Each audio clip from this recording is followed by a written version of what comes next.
Greetings, everyone. We are back together here again on KAS411 Midweek Podcast, the information, motivation, and inspirational podcast that comes to you every other Wednesday. I am so excited today because there's a lot of things happening in the world, and one of them is in America. This month, June, is Black Music Appreciation Month.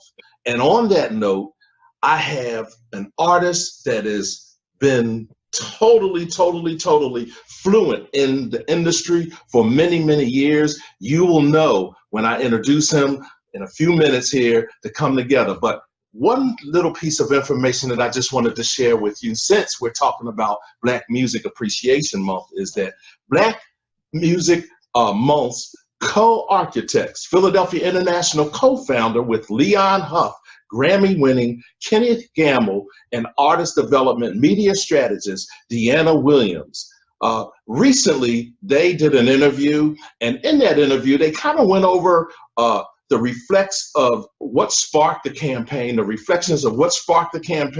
and why it's still relevant now 40 years later. Because back in 1979, that's when it all kind of came together with these individuals that were in the music industry. So this is what Mr. Gamble had to say. Black Music Month started as an economical program more than anything else, about the economics of the Black community. They picked June as the time when they could concentrate on recognizing and celebrating the economic and cultural power of Black music, as well as those who made and promoted it. Okay. And the slogan, as Mr. Gamble said, it was Black music is green. And I'm sure in those days that the African-American community was spending millions of dollars on Black music because it was relevant at the particular time. So that's just a little bit of information, and we'll continue on. But now, without further ado, I need to bring in one of my good friends, and Preston Glass is an American songwriter and producer. He has co-written and produced many songs that you probably all know about. I'm going to let him talk about that because without further ado, Mr. Preston Glass. Welcome, Preston. Welcome today. Hey, how you doing? Good to be here, and thanks for having me. Oh, man, it's a pleasure, man. Definitely, most definitely. So as I spoke with you a few weeks ago and tried to get into your busy schedule, because I know how busy you are, you accepted the invitation, and I'm so blessed about that. So, yeah, Preston, well, we have a lot of common history of not only appreciation of music, but you're being from Philly. Yes, sir. One of the people you just mentioned, Kenny Gamble, was instrumental in helping me sign my first contract when I was 19. Wow. He had a company, Mighty 3 Music, which was his publishing company, and between him, Leon Huff, and Tom Bell, I signed with them and started my music career. Wow. So as a songwriter, correct? Correct. Okay. So in Philly, it had a lot of musical history there at that particular time. So why don't you go ahead and talk about who you worked with? Well, as mentioned, Tom Bell was my mentor. He was one of the three Mighty 3. So fresh out of high school, 19 years old, I started writing songs for Denise Williams and The Temptations, Dee Dee Bridgewater, The Stylistics, Phyllis Hyman. Those are all people that Tom Bell produced. Yes. And any project that he produced, he would allow his staff writers to write for. And we had a pretty good track record there. I was still in my teens when I started. Excellent. So Preston, I know you play a couple of different instruments, but what is the instrument that's really passionate about? That you're really probably piano, because piano is now MIDI'd up to synthesizers, and you can emulate any sound by playing the keyboard. Yes. So you'll find me writing songs a lot of times on keyboard, but I might produce it with the sound of strings or the sound of guitars being played by keyboards, Right. or even drums being played by keyboards. It's become a multifaceted instrument. Absolutely. So from songwriting, you developed a skill in production, right? Exactly. One of the great things about being a staff writer for Mighty Three Music is I was allowed to work under a producer who went in the studio with a full rhythm section and a full orchestra, and I attended those sessions, watching how he did it. And of course, you know, experience is best teacher. So experiencing those sessions from Tom Bell and many others, I learned how to produce and how to arrange and how to put together sounds, and that proved to be beneficial because I became a producer pretty shortly after. About 5 years later, I started producing records. Great, great, great. Now, Preston, so we're talking about music and different things like that, but I want my viewers to understand, as a realtor, KAS411, that gives you the best information for you to make the best decision in your life for life and ever. Music is played in mostly all of the homes across America and across the globe. Is that correct? Oh, yes, it is. Yes, Okay. it makes, you know, life livable. That's for sure. Okay. And you had mentioned when I was talking to you a couple of days ago about you even produce music in your own home. Yes, attached to our home is what we built a studio from what was a garage. In fact, we call it Platinum Garage. Okay. But it's part of our home here in Windsor Hills, which is near Baldwin Hills, right near the LAX airport. Right, And right. a lot of famous people have come through here. The Dramatics, the Stylistics. They were just here doing a project. So a lot of people come through here, and it shows that this is a modern way to record. You don't need, you know, a big office building or a big amount of space to record good sounding music. There you go. And I see just over your shoulder there, you got a few gold and platinum records that I'm sure you have written the songs and produced them. I was pretty fortunate. Let's see what we got. Looks like that one there is from Earth, Wind, and Fire back in 1988, Okay. 89. I had a #1 record with them. And then right below that is I was inducted into the Soul Music Hall of Fame by an organization out of the UK. Okay. So, yes, that's a sign that I'm getting older. We're all good, but the home is where the heart is at. You know, families grow up in homes, you have children. I know you have a few grandchildren, and all listen to music at one time, point or another, as far as that's concerned. Yeah. What I wanted to do was just give a little bit more history on this Black History Month. As I researched, I came up with African American Music Appreciation Month. It's an annual celebration of African American music in the United States. It was actually initiated back when President Jimmy Carter, who on June 7th, 1979, decreed that June would be the month of Black history.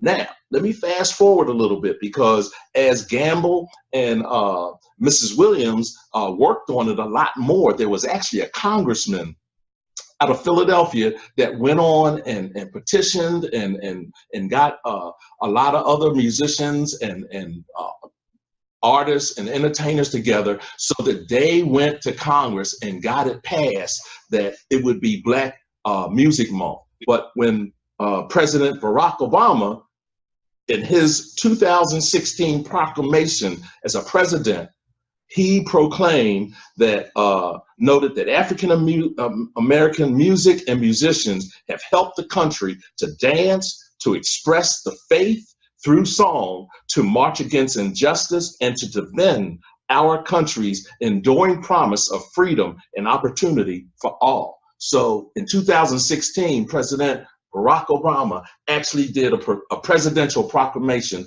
for June to be Black Music Appreciation Month.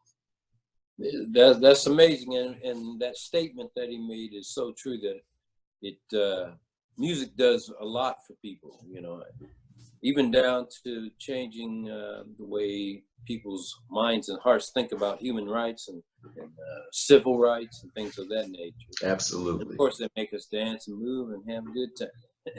Righteous, righteous, righteous. So, Preston, that was just a little snippet of what you've done, but I know you've also been on the jazz genre of music. So I know a couple of artists that we haven't mentioned, but I'll leave that for you to mention. And the big one was? Well, you might be thinking of Kenny G. Absolutely, positively. Yeah, I guess he's kind of credited, or I'm kind of credited with helping to start smooth jazz. Okay. And George Benson, I've been fortunate to work with, and I'm still working with. Right. And let's see, who else? It's quite a few. Kirk Whalum and Angela Bofill. These right. are all established artists, and some new artists like Willie Bradley. And looks like I may be working on a project for Marion Meadows as a sax player. Oh, okay. So, in my blood, but you know, jazz had roots with soul and rock, sometimes even a little country. Okay. Hey, across the board, music is music. It has no color or bearing. It's just to be about appreciation of Black music month here for June, and you being so embedded into the history of this music as you came along from Philadelphia. Then I know you moved because where were you originally from? Central California. Okay. Area, Monterey area. I was born on an Army base. Okay. Named Fort Ord, California. That base is no longer there, but I was an Army grad.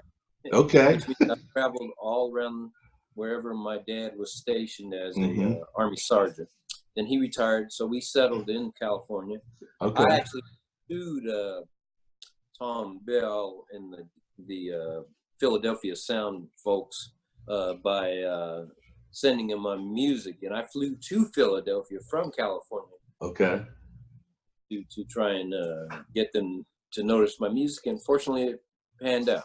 There you go. There you go. So now I know, like in the late 80s on into the 90s, you were up in the Bay Area with another great producer. And back then, that's when I first ran into you in the mid 80s, because the Bay Area used to do a song summit where we as artists or songwriters, because that's my previous experience, that I've submitted a song to both you and Narda Michael Walden. So right, yeah, that is where we first met, and I believe Narda had some encouraging words for your song. Exactly. It played, and he said, "Who wrote this song? Stopped it."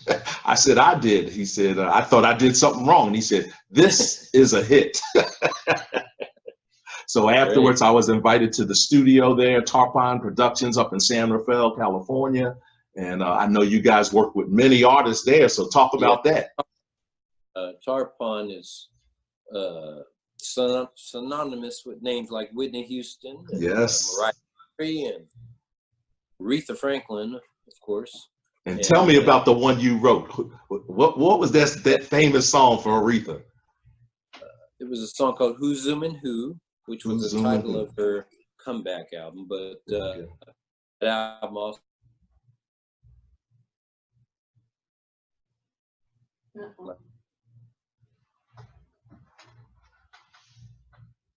Just a little bit of technical difficulty, but we're still going on with it. But Preston is world renowned, known for many, many songs that he has written and produced. And just a little snippet right here. Once again, this is KAS411, giving you the best information for you to make the best decision in your life. Okay, who's your realtor?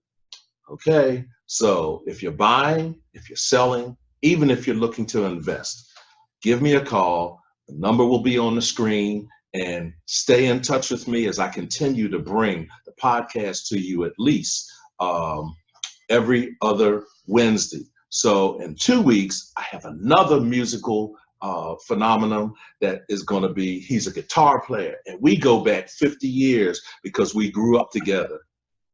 No problem. You're joining us now. I was just kind of taking on a little bit of role here, but we're back with Preston Glass again, and he's been telling us about his latest accomplishments that he's done. And we were talking about Narda Michael Walden's studio up in Northern California. So Aretha Franklin was Who, Zoom, and Who.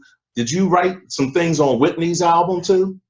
Yeah, on her second album, I wrote one of the album cuts called Love is a Contact Sport. Okay. But I played I Want to Dance with Somebody, of course, is a classic now, and Where Do Broken Hearts Go, which was a #1 hit, and let's see, Just the Lonely Talking. I played on 7 songs on that second Whitney album, and on the first Whitney, I played on How Will I Know, which was, of course, a #1 hit. So, but that studio is still there. Narda is still there making music in the Bay Area. What I loved about the Bay was that you got a lot of talent that didn't really have nowhere else to go. It wasn't like LA or Hollywood or Nashville or New York. You had East Bay. Oakland was known for a lot of rap artists and some of the bands there, but we had the San Francisco Marin County sound, which was the San Rafael. There you go. And I spent 20 years in Marin County, so I ran the drum shop up there, and I used to go down to the record plant and tune all of the drums before the sessions took place. So that's where I came into. Another place. Sometimes Narda got busy. Our overflow projects would go to the record plant. I did a lot of Kenny G's album at the plant, and Narda did a lot of Jefferson Starship and other artists at the plant. Right. Yeah, we worked with Rick James over there together. Narda played on a couple of drum tracks with Rick James back in the day. Street songs, absolutely. I tuned the drums for Street Songs. For that session. Yes, sir. So we want to go ahead and get ready to get out of here and end it up, but I really want to say thank you so very much for the opportunity to have you just share a few of the history points that you've been involved with. Appreciating June as Black Appreciation Month for music, and we appreciate you. Continue on. And any last words that you want to say to the viewers out there on a little bit of encouragement with music and homes? Yeah, appreciation of music is something that we want to hold on to, especially in times that might be trying. Music is something that lifts people up, whether it be happy or dancing or maybe the consciousness of what we're saying in the lyric. So keep that appreciation going, and thank you for bringing that to the folks that are listening in. No problem. Thank you so very much, Preston. We really appreciate you, man, and continue up the good work. Viewers, until next time, this is KAS411 signing off with peace, love, inspiration, motivation, and information. Midweek podcast, KAS411.